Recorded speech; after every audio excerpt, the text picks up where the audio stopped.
they read, take heed therefore unto yourselves, and to all the flock, over the which the Holy Ghost hath made you overseers, to feed the church of God which he hath purchased with his own blood. Ingatan ninyo ang inyong sarili at ang buong kawan, na sa kanila'y ginawa kayo ng Espiritu Santo na mga obispo upang kainin ninyo ang iglesia ng Panginoon na biniliya ng kaniyang sariling dugo. Tayo po ay manalangin. Panginoon, maraming salamat po ngayong umaga sa katapatan, sa kabutihan mo sa aming buhay. Pagpalaan niyo po ang araw na ito, kayo po ang siyang sumamba, kasi kayo po ang siyang magpala, Panginoon, sa mga salita mo na siyang may pahayag, at kayo po ang siyang mapupurihan, dakilang Ama. Ito po ang aming samod dalangin sa pangalan ng aming Panginoong Yesus. Amen at Amen. Amen. At gusto ko pong pag-aralan natin ngayong umaga, the truth, ang katotohanan about the Church of God. Ang katotohanan sa Iglesia ng Diyos. At dito po, makikita po natin na maraming mga iba-ibang pangalan ng reliyon po ngayon. Maraming iba-ibang pangalan ng iglesia. Hindi lang Baptist, Mormons, Methodist, Jehovah's Witness, po mga yan. Born again. Yung iba, born again, INC, and so on. So napakarami. Sa Baptist naman, napakarami. Divided by names ang Baptist, mga kapatid. Merong Primitive Baptist, Predestinarian Baptist, Particular Baptist, Fundamental Baptist, karamihan galing ng Bible Baptist, ano pa ba? Bible Baptist, Northside Baptist, Southside, Eastside Baptist, Westside. Hanggang sa nalito, seaside na lang.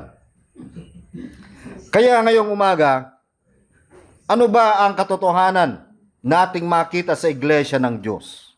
Ang sabi ng Biblia, kailan ba nagsimula ang iglesia ng Panginoon? So in this church age, makikita po natin na ang iglesia ay hindi po Baptist, hindi po Pentecostal, Catholic, or Methodist. Ang sinasabi ng Biblia, ang simbahan o church ay it is the body of Christ. Kaya ang simbahan ay katawan ng ating Panginoong Hesukristo na tinubos niya sa pamamagitan ng kanyang banal na dugo. Kaya sino yun? Yung kanyang mga hinirang. Kayo po yun. Tayo po yun. Yung kanyang mga hinirang, yung kanyang tinawag mula sa kadiliman, ito po yung kanyang tinubos sa pamamagitan ng kanyang banal na dugo. Kasi ang simbahan ay hindi po building. Yung mga pangalang Baptist, Mormons, o anumang mga pangalan ng relihiyon, ang tawag po yan ay denomination, mga kapatid. Ngayon, hindi po tayo denominational. Sabi ng 1 Corinthians 12:27, 1 Corinthians chapter 12, verse 27, sabi po ng Biblia, everybody read, now ye are the body of Christ, and members in particular. Kayo nga ang katawan ni Kristo. Tao ang kinakausap niya. Ang iglesia ng Korinto ang kinakausap niya. And members in particular. Ibig sabihin, bahagi sila. Miyembro sila ng iglesia ng Corinthian Church. Kaya ang iglesia, and God set, verse 28, some in the church, first, apostles, secondarily, prophets, thirdly, teachers, after that, miracles, then gifts of healing, helps, governments, diversities of tongues. Pero tanong niya sa verse 29, are all apostles? Are all prophets? are all teachers, workers of miracles. Kasi hanggang sa ngayon, may mga nagke-claim pa na sila ay apostol at propeta ng ating Panginoong Jesucristo. Kasi binabanggit po kasi nila na hindi pa tapos ang pagiging apostol. Pero ang qualification para maging bahagi tayo ng apostol, bahagi ng isang apostol ay dapat nakita mo yung yung kamatayan, yung pagkalibing at pagkabuhay ng ating Panginoong Kristo. Bagaman hindi nakita ni Apostol Pablo yun, pero siya po ay tinawag ng Panginoon doon sa Road of Damascus. Pero hindi po yun ang pag-uusapan po natin. Kaya ngayong umaga, makikita po natin ang church, ang iglesia, ay pinili po niya. Pinili, the church was chosen before the foundation of the world. Tayo po ay hinirang. We are chosen before the foundation of the world. Yan po yung unang pag-aaralan po natin. Dito po sa Ephesians chapter 1, verse 4 to 6. Ephesians chapter 1, verse 4 to 6. Sabi po ng Biblia, verse 4, ready now begin, according as He hath chosen us in Him, before the foundation of the world, that we should be holy and without blame before Him in love, having predestinated us unto the adoption of children by Jesus Christ to Himself, according to the good pleasure of His will, to the praise of the glory of His grace, wherein He hath made us accepted in the beloved. So, hindi ka pa ipinanganak, sabi po ng Biblia, hindi pa tayo isinilang, wala pa yung, hindi pa po itinatag ang sanlibutan, tayo po ay pinili na ng Panginoon. At yung pagpili niya ay sa pamamagitan ng kanyang pag-ibig. That we should be holy and without blame before Him in love. Verse 5, having predestinated us, tayo po ay itinalaga nung una pa bilang mga anak. Tayo po ay kinupkop bilang na mga anak sa pamamagitan ni Jesucristo. So yung children by Jesus Christ to Himself ay title na po ito ng church, titulo na po ito ng iglesia, mga kapatid. Kaya kung titignan po natin ang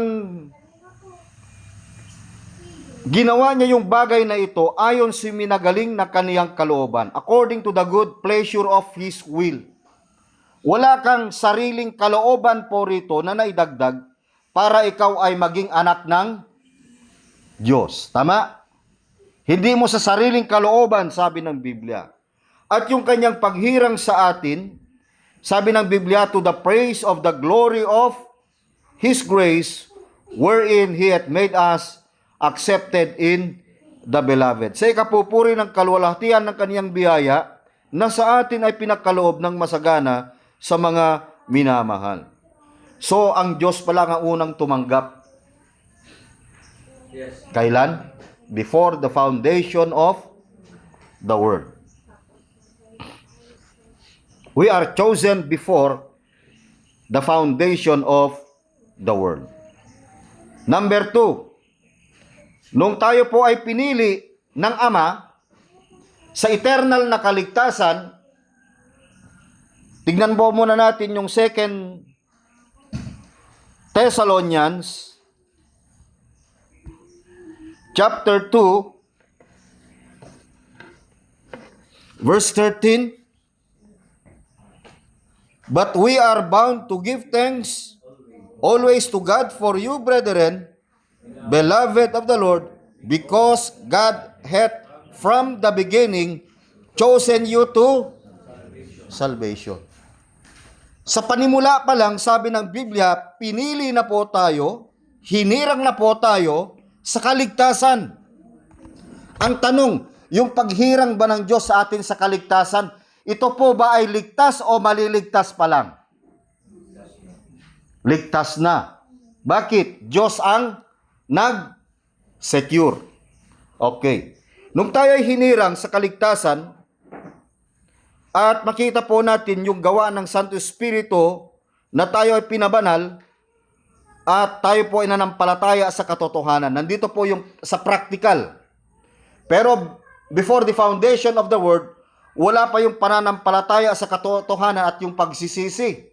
Kasi hindi ka pa nga isinilang eh. Ngayon, kapag isilang ka, at darating yung panahon na mapakinggan mo ito, yung pagsisisi nandun na. Pero yung sa tamang panahon ng pagsisisi ay darating po yun. Ano po? Hindi po natin control po yun.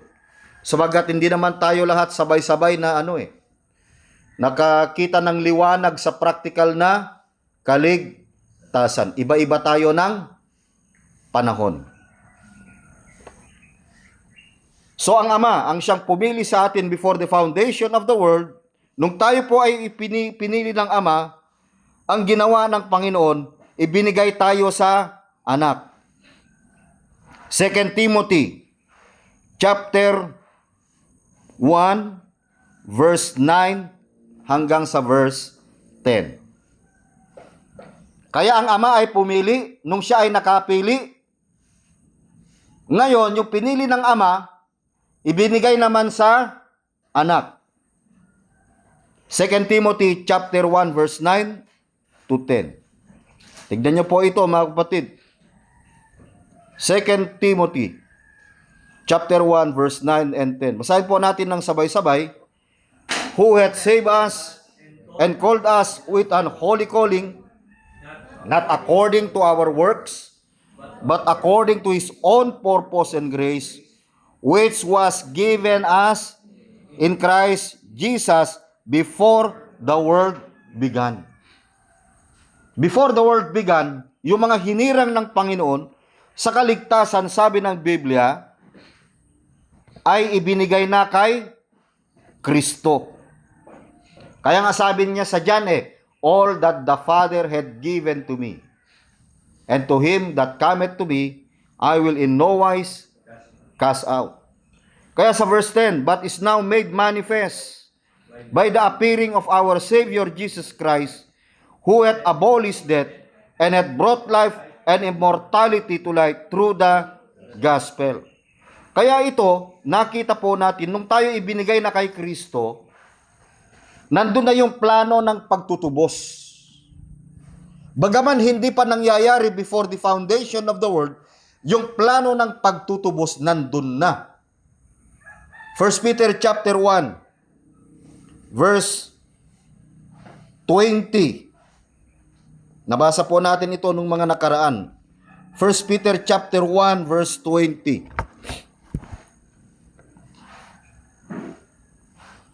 1 Peter chapter 1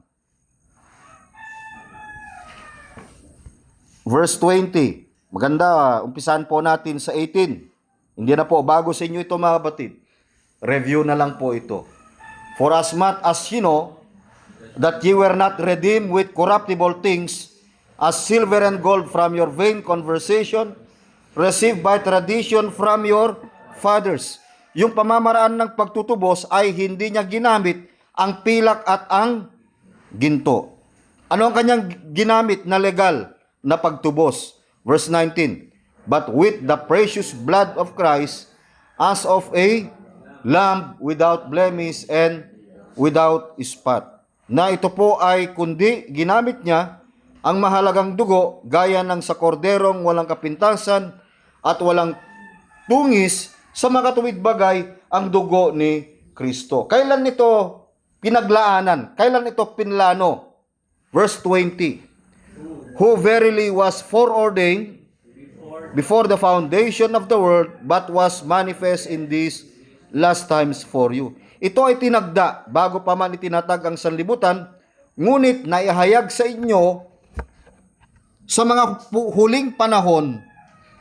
Naihayag lang ito sa huling panahon. Bakit? Binigyan ka ng pagkakilala. 1 John chapter 5 verse 20. Kaya hindi natin pwedeng sabihin sa tao na dapat kumilala ka sa Panginoon.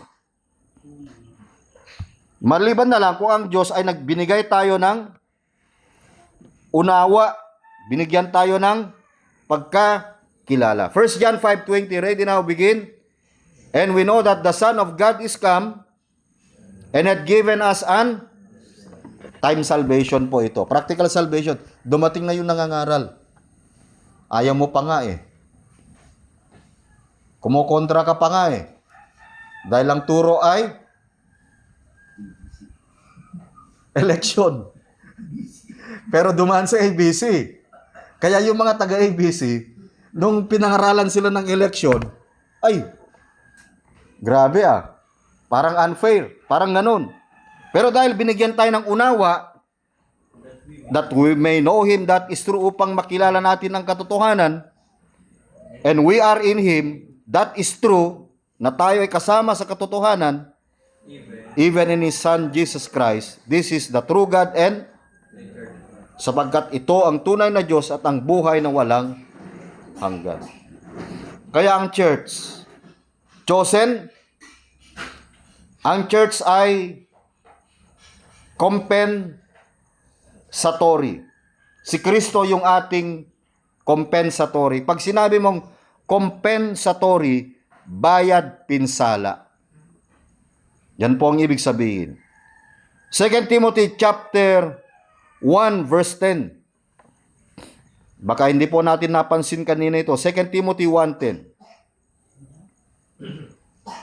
But it's now made Yan. It was manifest, ipinahayag na by the appearing by the appearing of of the Lord Jesus Christ. Ano yung kanyang layunin? who hath abolished death, To abolish death, upang alisin ang pagtagumpayan o alisin ang kamatayan, na siyang nagbigay sa atin, nagdala sa atin sa liwanag ng buhay at ng walang pagkasira sa pamamagitan ng ebanghelyo. Kaya ang purpose to abolish death. Kasi hindi kayang pagtagumpayan ng tao ang kamatayan. Bakit? Kasi itinagda siyang mamatay. Dahil sa pagkakasala, dahil sa pagkahulog. Pero ang Diyos gumawa ng paraan upang mabigyan ng pag-asa ang lahat ng kanyang hinirang.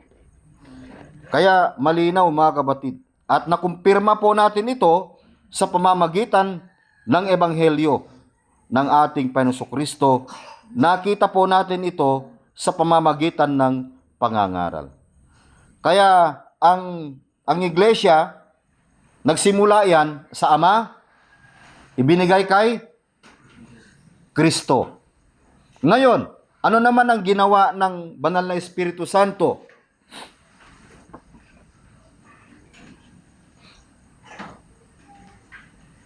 Titus chapter 2 or chapter 3. Titus chapter 3 verse 5.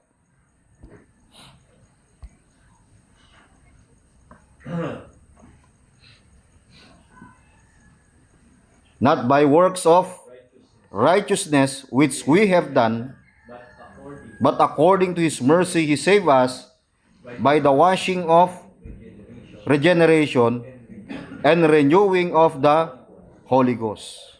Ang gawa ng Banal na Espiritu, tayo ay binorn again. Tayo po ay isinilang. Tayo po ay tinransform. Tayo po ay binago ng Banal na Espiritu Santo. Kaya nga doon sa John chapter 3 verse 3, except a man be born again, he cannot see the kingdom of God. Verse 5, except a man be born of water of the Spirit, he cannot enter into the kingdom of God.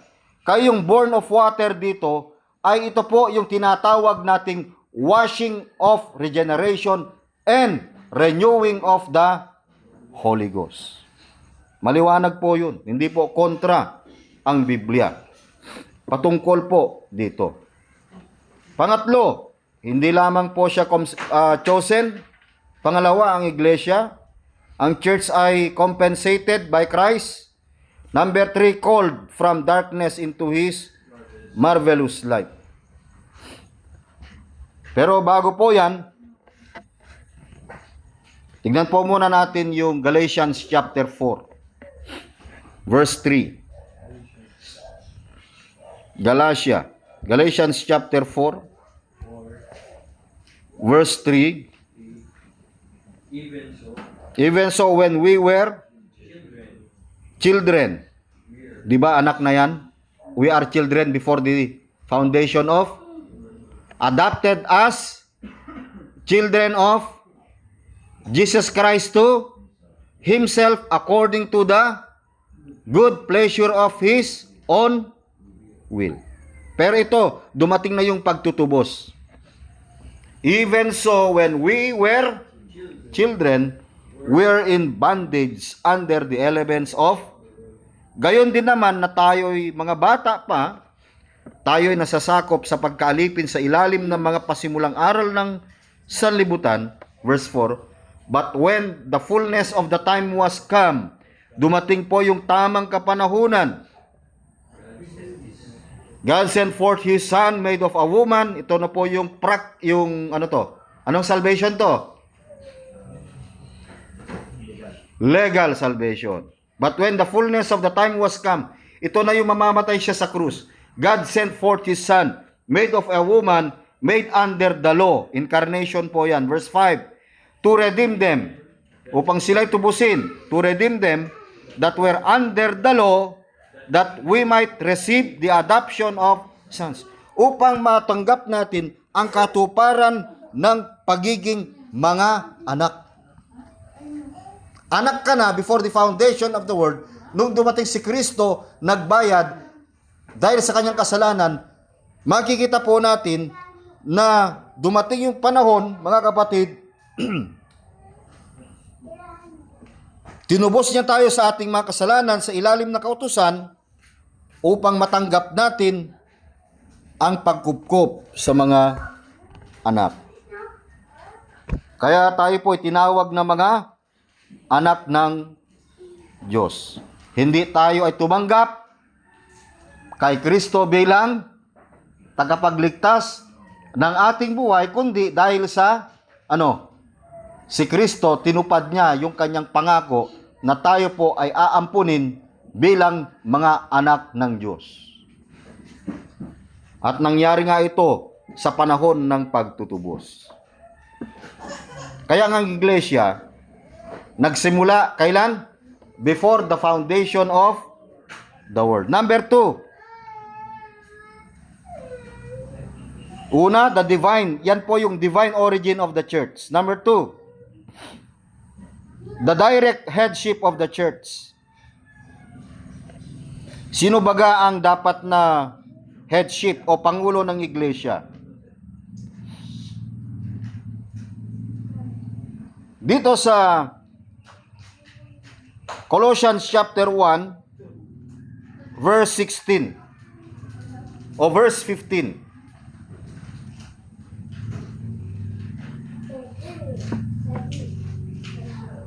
Colossians chapter 1 verse 12.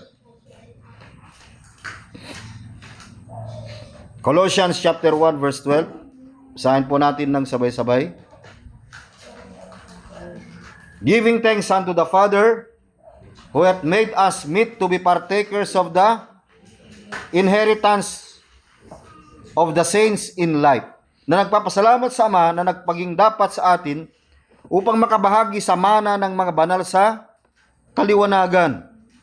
Verse 13, who hath delivered us from the power of darkness and hath translated us into the kingdom of His dear Son. Nung tayo tinubos, we are translated. Tayo po ay niligtas sa kapangyarihan ng kadiliman at naglipat sa atin sa kaharian ng anak na kaniyang pag-ibig. Verse 4, bakit? In whom we have redemption through His blood, sapagkat meron na tayong katubusan sa pamamagitan ng kanyang dugo, maging ang kapatawaran ng ating mga kasalanan. Verse 15, Christ who is the image of the invisible God. Si Kristo po yan. The firstborn of every creature. Pag sinabi mong firstborn, hindi po tumutukol po ito sa anak na panganay. Kundi, ang ibig sabihin ng firstborn ay superiority. Wala nang mahigit na tataas sa kanya. Siya yung kataas-taasan, kaya nga ang diablo gusto niyang taasan at agawin ang trono ng Panginoon. He is the firstborn of every creature. Verse 16, for by Him were all things created, na sa pamamagitan niya, ang lahat ng mga bagay ay nilalang, maging sa langit, maging sa lupa, visible, mga bagay na nakikita, ano pa? Invisible, mga bagay na di nakikita, whether be thrones, maging ang mga luklukan, mga trono, dominions, pagsakop, principalities, pamunuan, powers, kapangyarihan, all things were created by Him and for Him. Ang lahat ng mga bagay nito, ginawa niya, itinalaga niya. Ang tawag dito, predestination of all things. Verse 17, and He is before all things, and by Him all things consist. At siya'y una sa lahat ng mga bagay, at ang lahat ng mga bagay ay nangabubuhay dahil sa Kanya. Dito sa verse 18, sa pamamagitan ng iglesia, and He is the head of the body, the church, who is the beginning, the firstborn from the dead, that all things He might have the preeminence. Kaya ang ulo ng iglesia, ang headship ng iglesia, ay walang iba kundi ang ating Pansokristo. Siya po yung founder ng church, kasi maraming mga pastor po ngayon na binabanggit nila, ako ang nagsimula sa iglesyang ito at ako ang founder ng iglesia na ito. Alam niyo po, ang iglesia ng Panginoon ay hindi po ganun. Ang iglesia ng Panginoon ay si Kristo lamang po yung founder. Siya po yung head of the church. Kaya ang tulad ko, hindi ko kineklaim na ako ang head ng iglesia na ito. Hindi. Ang malinaw na sinasabi ng Biblia sa Colossians 1:18, He is the head of the body. Hindi po ang pastor, hindi po ang pope, hindi po yung nasa council of churches na mayroong national director, provincial director, tapos magkakaroon ng regional director. Ang tawag dyan ay hierarchy. Kumbaga mayroon pong level ng kapangyarihan sa loob ng iglesia. Ngayon po ang ganong katuruan ay galing po yun sa RCC. Galing po yun sa Katoliko. Kaya ang church, ang iglesia po ay pantay lang. Ang pastor, tulad ko, ako po ay under shepherd lang. Kaya tingnan nyo sa Acts 20:28. Balikan po natin yung Acts 20:28. Malinaw po ito, mga kapatid. Acts 20:28. Anong sabi ng Acts 20:28? Take heed, therefore. Sino po ang kausap? Ang mga elders sa church. Okay, saan ba makita sa Biblia na elders ng mga church ang kausap? Tignan nga natin yung verse 13, baka nandun. Saan na ba yun? Ang sabi doon, He called the elders of the church. Pakitignan nyo nga po yan. Verse 17, and from Miletus, He sent to Ephesus and called the elders of, yung elders dito, ito yung mga pastor. Ito yung mga bishop nila sa loob ng church. Kaya ang pastor, merong tatlong katawagan. Elder, bishop, at saka pastor. Okay. Ang pastor, to feed, magpakain ng salita ng Diyos. Ang bishop, overseer, tagapanga, siwa. Okay, dito, sa 28, nung natawag niya na ang mga elders sa iglesia, sabi ni Pablo sa kanila, ingatan ninyong inyong sarili. Yun ang advice niya. Bakit kaya? May arthritis kaya ang mga ito? Huwag muna magpapaitan, ganon. Take heed unto yourselves and to all the flock, at sa mga kawan. Ingatan niyo yung sarili at ang buong kawan, over the which the Holy Ghost hath made you. Ang banal na Espiritu Santo, ginawa kayong overseer, obispo. Kayo ang bishop dyan. Kaya ibig sabihin ng bishop, katiwala. Anong trabaho nila? Pag sinabi mong katiwala, pagmamayari mo bang iglesia? Hindi. Kaya dito sa church, sa iglesyang ito, hindi natin sinasabi na si Weng, membro ko yan. Kahit sino sa atin o sinong mga nandito, ang sinasabi natin, bahagi tayo ng iglesia ng Diyos sa lokal na ito ng Solana. Hindi ako pwedeng mag-claim kasi ako din, miyembro din ako ng church. Kaya sabi ng Biblia, tagapangasiwa lang, hindi ho tayo nagkiklaim. Wala tayo, ano yung Tagalog na nagkiklaim? Anong Tagalog na nagkiklaim, mga kapatid? Tulungan nyo ako. Kasi ang trabaho lang ng pastor, overseer. At ang kanyang trabaho, to feed the church of God, which He hath purchased with His own blood. Ang iglesia ng Panginoon. Hindi po iglesia ni Pastor Renny Ramos. Kundi iglesia ng Panginoon na binili niya ng kanyang sariling dugo. Kaya ang iglesia, dugo ng Panginoon ang naging paraan upang tayo ay matubos at maging bahagi ng iglesia. Ito yung kanyang pinili nung sinauna. Nagkaroon lang ng katuparan. Ngayon, ang iglesia, ang church, hindi po ito institusyon. Ito po ay living organism. Ang church nahati po sa dalawa. Una yung tinatawag nating universal church. Ayaw tanggapin po ng marami ito, yung universal church. Pag sinabi nating universal, ang iglesia ay nasa iba't ibang lupalop ng mundo. Nasa iba't ibang lupalop ng daigdig. Ito po ang katunayan ng church ay universal. John 11:51 to 53. John 11:51 to 53. Kasi ang definition natin sa church kanina ay ang iglesia ay tinubos niya sa pamamagitan ng kanyang dugo. So marami bang tinubos ang Panginoon sa pamamagitan ng kanyang dugo? Marami, di ba? Okay, John 11:51. And this spake he not of himself, but being high priest, that year he prophesied that Jesus should die for that. Si Jesus, sinabi niya na mamamatay ko para sa bansa na yan. Ang Israel, ang mga Hudyo. Pero sabi ng Biblia, hindi lamang sa Hudyo. Verse 52, ready now read.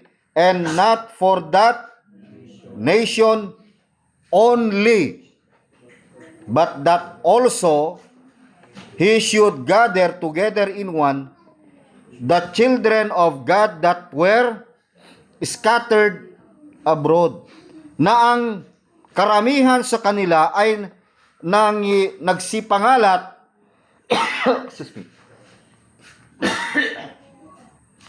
nagsisipangalat sa maraming bansa, sa iba't ibang bansa.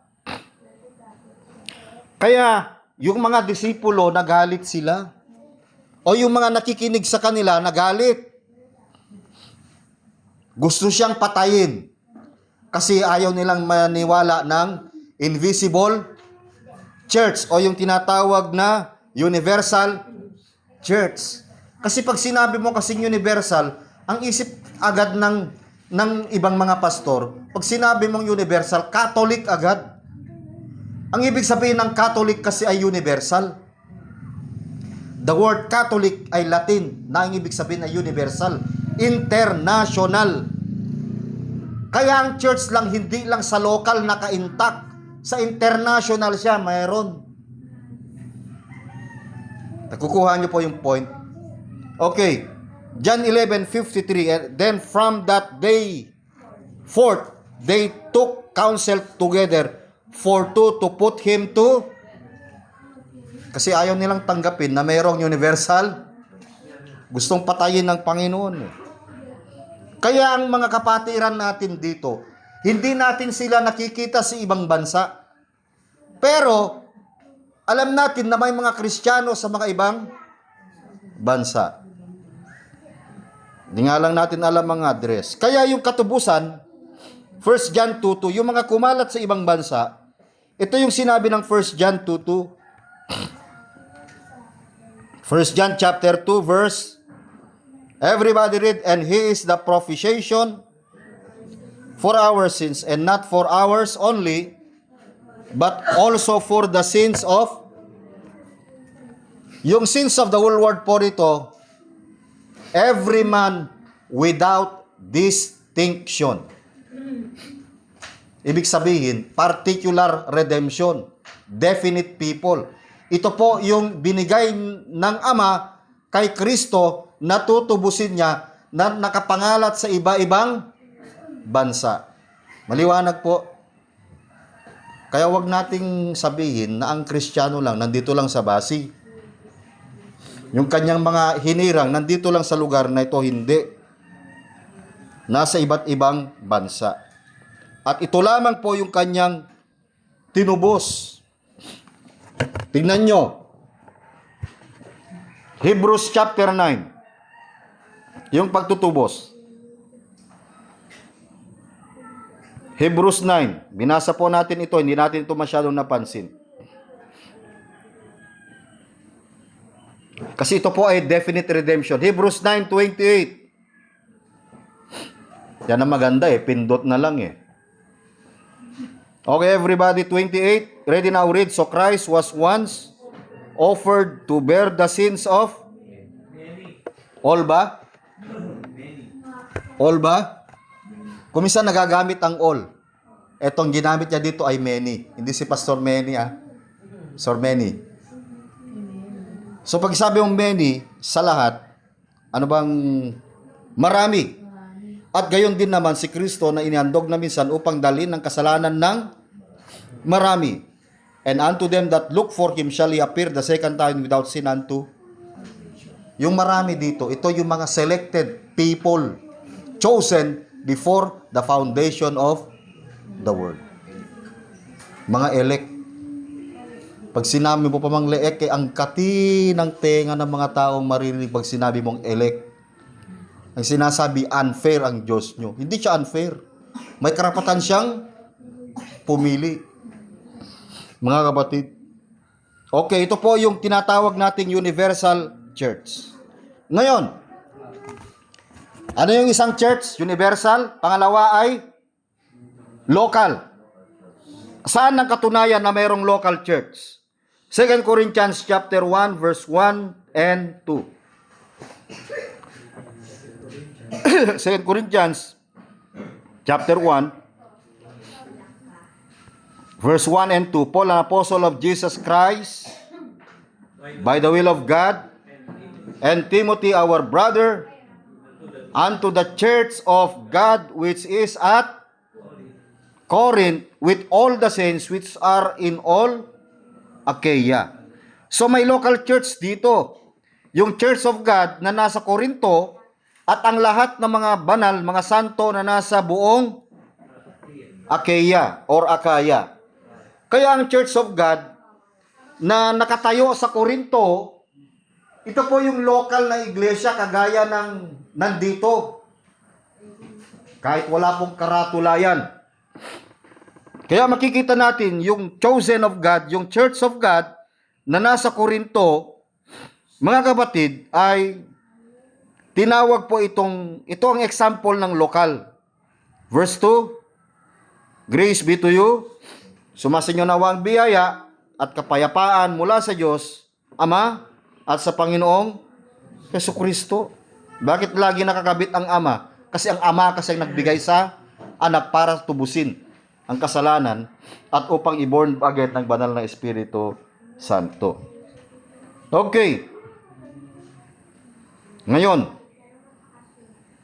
sa local, makikita natin yung local church ay tanong. Hindi ko na lahat po babanggitin yung mga verses dito kasi napakarami, ano? Ang tanong, sa loob ng local church, lahat ba ng nasa local church ay elect? Hindi. Lahat ba ng local church ay ligtas? Lahat ba ng nasa local church ay nakapagsisi? Pero elect. Lahat ba ng nasa local church ay tumanggap? Hindi. Sa Universal Church, lahat ba ng nasa Universal Church ay tumanggap? Nagsisi? Nag-accept? Hindi rin. Pero elect. Ang tanong, ligtas ba? Opo, ligtas. Bakit? Kami ng Diyos pa rin yan eh. Kasi ang gusto nating birahin dito, hindi yung denomination. Pero, alam mo naman na elect ka kasi pinakita na ng Diyos yung totoo eh. Alam mo yan, sa practical. Na nakapagsisi ka, tumanggap ka, o ano mang ginawa mo sa practical. Pero hindi yun requirement. Resulta lamang po yun. Kaya dito makikita po natin, ang authority kasi natin, patunayan natin sa Biblia, na hindi lahat ng mga elect ng Diyos ay nasa local church. John chapter 10, verse 1 and 2.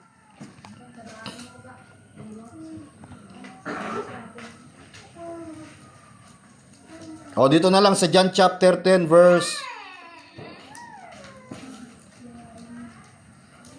11.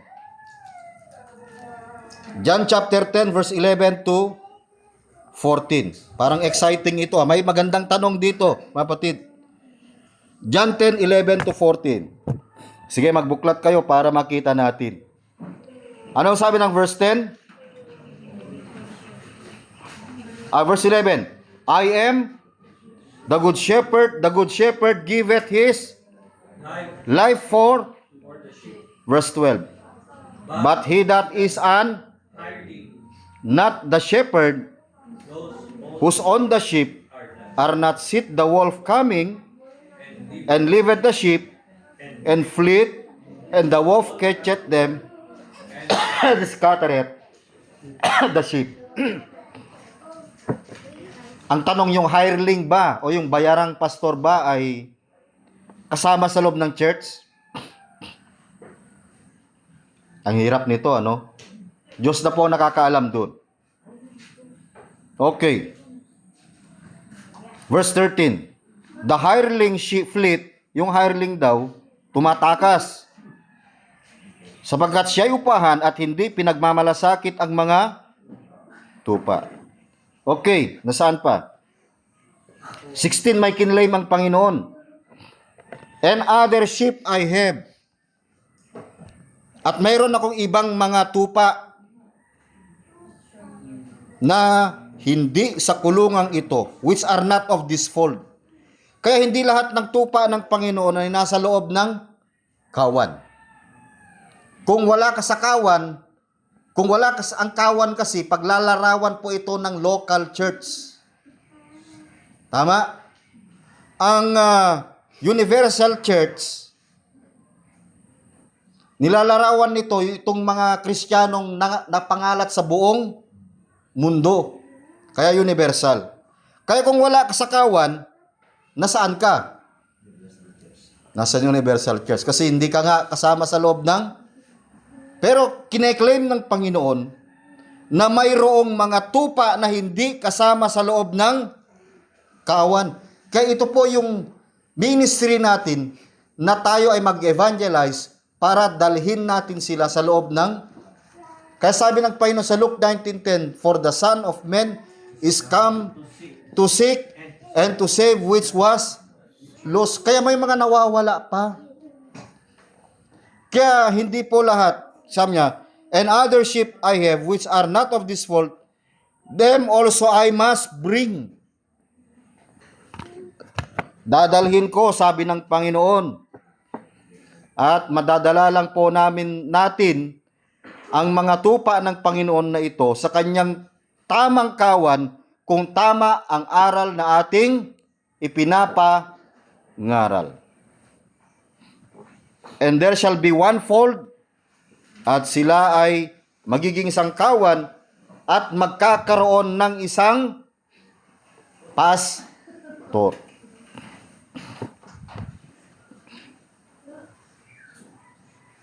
Kaya dito po natin makita na siya po yung direct headship ng iglesia.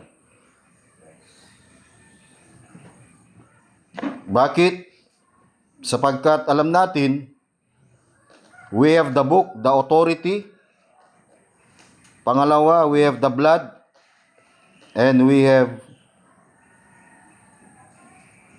the body. The body, the blood, and the book. Itong body, blood, and the book ay tinuturo nito that Christ is the head of the church. It is not the pastor, it is not the pope. Pangatlo, na ating makita ngayong umaga, una, the divine origin of the church. Pangalawa, ano yung pangalawa kanina? Ang pangalawa po ay the direct headship of the church. And then pangatlo, pwede nyo itong balikan sa YouTube mamaya. Pangatlo, the doctrinal foundation of the church. Ano ba yung doktrina? The doctrinal foundation of the church. Ano ba yung pundasyon po natin? Patungkol po sa iglesia ng Panginoon. So dito sa Romans chapter 8, 28 to 30, ang iglesia ay nagsimula siya sa foreknowledge ng Panginoon. Romans 8:28. Medyo mahaba lang po ito ng konti, mga batid, pero try po nating paiksiin. "And we know that all things work together for good, to them that love God, to them who are the called according to His." Tinawag daw tayo para sa isang layunin, para sa isang dahilan. 29. "For whom He did foreknow." Yung salitang foreknow or foreknowledge. Ang tawag sa foreknow na ito, foreknowledge nito, ay tinatawag po itong electing grace. Yung pagkahirang ng Diyos sa atin sa pamamagitan ng biyaya. Binasa natin kanina yan, Ephesians 1:3 and 4 and 2 Thessalonians 2:13 and 14, that we are chosen before the foundation of the world. Pangalawa, nung tayo pinili, tayo ay tinalaga. We are predestinated to conform to the image of His Son. Yung predestination, we are predestinated to become the sons of God. Ang tawag doon ay predestinating grace. Kaya we are accepted in the beloved. And then sabi rito sa 29, called that He might be firstborn among many brethren. Verse 30, moreover, whom He did predestinate. Nung kanyang tinalaga, tinawag niya naman. Ang tawag dito ay irresistible grace or immediate Holy Spirit regeneration. That we are called from darkness into His marvelous light. That na tayo po ay nahugasan from washing of regeneration and renewing of the Holy Ghost. Basic na lang sa inyo yan. And then pangapat, justified. Tayo ay pinawalang sala. Ang tawag sa justified na ito ay justifying grace. Tayo po ay inaring ganap o pinawalang sala. Romans 5:1 o Romans chapter 8, there is no condemnation to them which are in Christ Jesus. Kaya Romans 1:8-1, tingnan nyo po yan. Tama ba yung binasa ko? Tama. Pero sa Tagalog, hindi kinumpleto yan, kahit tingnan nyo. Romans 8:1. Therefore, there is therefore now no condemnation. Dahil tayo po, ginastify na tayo ng Panginoon sa pamamagitan ng kanyang banal na dugo. Okay, yung panglima, lima yan eh. Yung doctrinal foundation po natin for knowledge, electing grace, predestinated, itinalaga, called, tinawag. Pang-apat, nung tayo tinawag, tayo ay inaring ganap, justified. Panglima, glorified. Tayo po ay ginglorify ng Panginoon. Ibig sabihin ng glorified. Tapos na kasi itong plano na ito, kaya ginamit yung glorified, word na glorified, past tense. Pero yung glorification of this body, yung ang tawag dito, yung proseso ng pagbabago ng katawan na ito ay magaganap at mangyayari pa lang. Hindi po ito figurative, mga kapatid. Ang tawag dito ay redemptive grace. Okay, Luke 21:28. Luke 21 verse 28. Everybody read. And when these things begin to come to pass, then look up and lift up your heads, for your redemption draweth nigh. Ibig sabihin, malapit na daw tayo tubusin sa katawan na ito. Bakit? Nasa practical pa kasi tayo ng pamumuhay eh. Kaya literal lang na magkakasala ang katawan na ito, makukulog sa kasalanan, mabubuhay sa kahirapan, magkakasakit, magkakarayuma, magkaka-arthritis, magkakaroon ng matinding pagbabata. Lahat ay bahagi na yan na tinagda ng Diyos na mangyayari po sa atin. Kaya dito po, makikita po natin sa kanyang pagdating ay darating po talaga siya na kagaya ng binabanggit ng Acts chapter 1. Kung hindi po ako nagkamali, mga batid. Yung kanyang pagdating, o Acts chapter 1 verse 11, yung second coming ay hindi po ito figurative na bilang aral natin. Pag sinabi kasi nating figurative, bagay na hindi po mangyayari literal. Pero may pangako ang Acts chapter 1 verse 11 na yung second coming, yung kanyang pagdating ay binanggit sa verse 11. Acts 1:11. Anong sabi? Which also said, ye men of Galilee, why stand ye gazing up into heaven? The same Jesus na yung ipinanganak, the same Jesus din yung, ano yan, literal ba yan o figurative? Literal. Yan ang problema ng interpretation na napakarami. The same Jesus, which is taken up from you in heaven, shall so come in like manner as ye have seen him go into. Literal yan. Hindi po yan figurative, mga kapatid. Talagang makikita ng tao yan face to face. Makikita ng tao yan mata sa mata. At yung kanyang pagdating, sabi po ng Biblia, sa Matthew 24,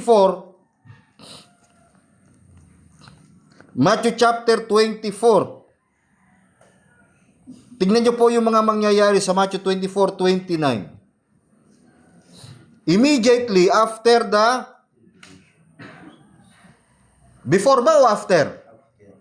Maliwanag. After, pagkatapos ng kapighatian ng mga araw na yaon ay magdidilim ang araw, the sun shall be darkened, and the moon shall not give her light, and the stars shall fall from heaven, and all the powers of the heaven shall be. Hindi pa tapos yung sentence. 30, may mangyayari pa. Ano pang mangyari? And then shall appear the sign of the Son of Man in heaven, and then shall all the tribes of the earth mourn, and they shall see. Makikita nila. Gaya ng sinabi natin kanina, binasa natin kanina, sa Acts chapter 1 verse 11, the same Jesus yung darating. Kung ano yung Jesus na umakyat ng pataas, the same Jesus yung bababa. Kaya sabi ng Biblia, they shall appear the Son of Man in heaven, verse 30, and then they shall all the tribes of the earth mourn, and they shall see the Son of Man coming in the clouds of with power and great 31. And he shall send his angels, kanyang isusugo ang kanyang mga anghel, na mayroong matinding pakakak, mayroong trumpet. When the trumpet of the Lord shall sound, and time shall be no more. Papap, papap. Di ba? Hindi lang sa patay eh. There will be a great trumpet. And they shall gather together his... Hindi yan Baptist, Brad. Hindi rin yan... Hindi lahat dyan Christians. Kasi yung mga elect hindi nakafollow eh. Pero they shall gather together his elect. Saan? From the four winds. North, south, east, and west. Itawit. Ano yung itawit ng norte? Hilog. Tagapan. Hiraya. Silawan. Grabe, ano? Pero Karuan, Nanlawan.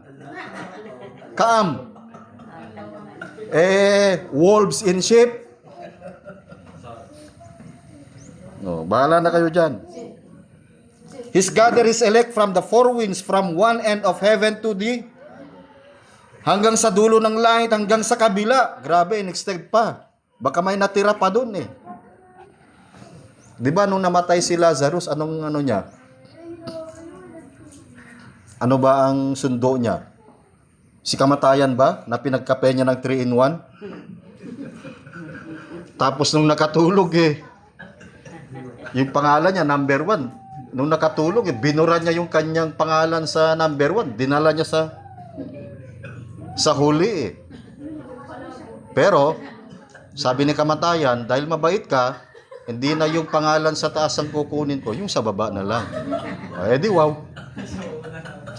Siya pa rin ang una. Kasi binago kaya hindi mo pwedeng baguhin ang kamatayan. Kamatayan talaga dyan. Pero behind that, may anghel. They will gather the elect from the four winds of the earth. Kaya ang kamatayan, hindi tayo dapat matakot dyan. Ano mang buhay ang meron tayo ngayon. Kaya, totoo, na darating siya. Makikita siya ng marami, mga kapatid. At ililigtas niya ang kanyang iglesia. Last, ito na po ang matatapos. 1 Corinthians 15, 50 to 58. 1 Corinthians chapter 15, verse 50. Now this I say, brethren, that flesh and blood cannot inherit the kingdom of God. Na ang laman at dugo, hindi niya makakapagpana ng kaharian ng Diyos, neither that corruption inherit, hindi niya rin mamamana ang kaharian. Ang kaharian ng Diyos ay hindi niya mamamana ang kasarian hindi niya mamamana ang kasarian, ni ang kasarian ay magmamana ng walang kasiraan. Ito yung mangyayari. Behold, I show you a mystery. We shall not all sleep, but we shall all be changed in a moment, in the twinkling of an eye. The last trump shall sound, and the dead shall be raised incorruptible. Ang lahat ng mga nabubuhay kay Kristo na maguli na walang kasiraan, tayo ay babaguhin. 54:53. For this corruptible, tumutukoy siya sa katawan na ito, must put on incorruption, and this mortal must put on, yung kamatayan na ito ay magbibihis ng walang kasiraan, ang katawan na ito ay magbibihis ng walang kamatayan. 54. For when this corruptible shall have put on incorruption, and then this mortal shall have put on immortality, then shall be brought to pass, saying that is written, death is swallowed up into, nilamon na ng pagtatagumpay ang kamatayan. Kaya wala na pong kamatayan, hindi na natin maranasan ulit. Wala nang tibo ang kamatayan, maging ang huling hantungan ay mawawala ng kapangyarihan. 57, but thanks be to God, salamat sa Diyos, which giveth us the victory through our Lord. Binigyan tayong tagumpay. Akala kasi ng marami, kapag mahirap ka, hindi ka nagtagumpay, hindi. Mas bilyonaryo ka pa sa mga bilyonaryo na nag-aaral ng salita ng Diyos. Kahit anong hirap na meron tayo ngayon, tinagdanan ng Diyos yan. Yung mga Krisyano, pinagpapatay sila ng walang kalaban-laban eh. And yet, they are happy to die in Christ. Kaya itong comfort sa atin, 58. Therefore, my beloved brethren, be steadfast, unmovable, wag tayong maging matatag, always abounding in the work of the Lord, for as much as you know that your labor is not in vain in the Lord. Yung ating paglilingkod ay hindi mawawalan ng kabuluhan. Kaya church, di man po tayo marami sa paningin ng marami, pero at least na-absorb po natin yung katotohanan na ito na magdadala sa atin sa pagpapatuloy para maisulong ang iglesia ng Panginoon. Nawa pinagpala tayo ngayong hapon at ang biyaya ay sumasa atin.